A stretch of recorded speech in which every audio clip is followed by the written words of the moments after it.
Dans Concept, votre but est de faire découvrir des mots au moyen d'associations d'icônes.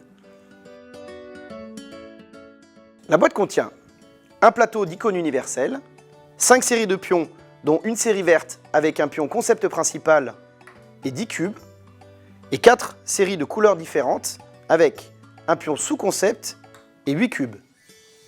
Un bol de rangement, 110 cartes avec chacune 9 mots classés en 3 catégories, facile, difficile et challenge.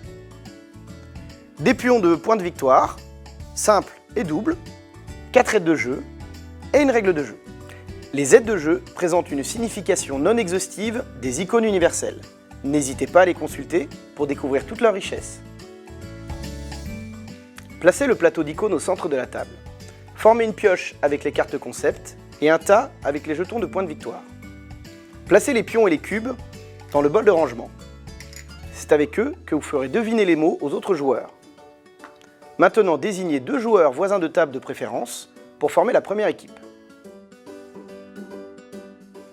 L'équipe pioche une carte concept et choisit discrètement un mot de la liste à faire deviner aux autres joueurs.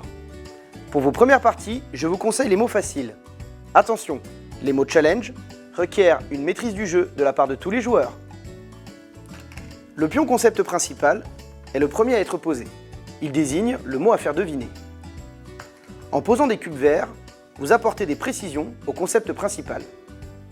N'hésitez pas à utiliser des pions et cubes d'une autre couleur pour développer un ou plusieurs sous-concepts. Les équipiers sont libres de placer les cubes comme ils le souhaitent et pas forcément à tour de rôle. L'ordre dans lequel vous placez vos cubes peut avoir de l'importance. N'hésitez pas à insister sur cet ordre d'apparition.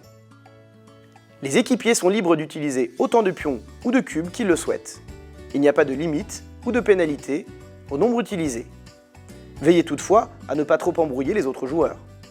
Si les autres joueurs sont perdus, vous pouvez retirer tout ou partie des pions du plateau et recommencer d'une autre manière. Le premier joueur à découvrir le mot gagne 2 points de victoire. Chaque joueur de l'équipe en gagne 1. C'est maintenant aux 2 joueurs suivants de faire découvrir un mot à l'aide d'une nouvelle carte.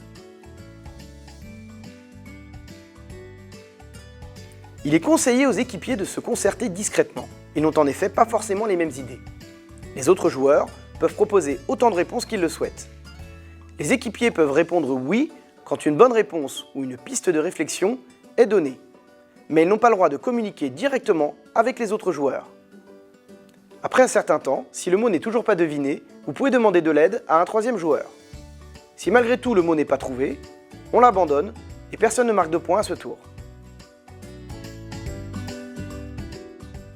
Lorsque 12 mots ont été devinés, la partie s'arrête.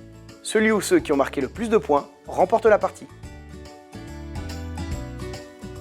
Vous pouvez jouer sans le système de points pour ne garder que le plaisir de deviner et faire deviner. Votre amusement ne sera que plus grand. Afin de valoriser la prise de risque, vous pouvez décider de faire gagner 1 ou 2 points de plus aux joueurs et à l'équipe qui a fait deviner un mot difficile ou challenge. Et maintenant, à vous de jouer!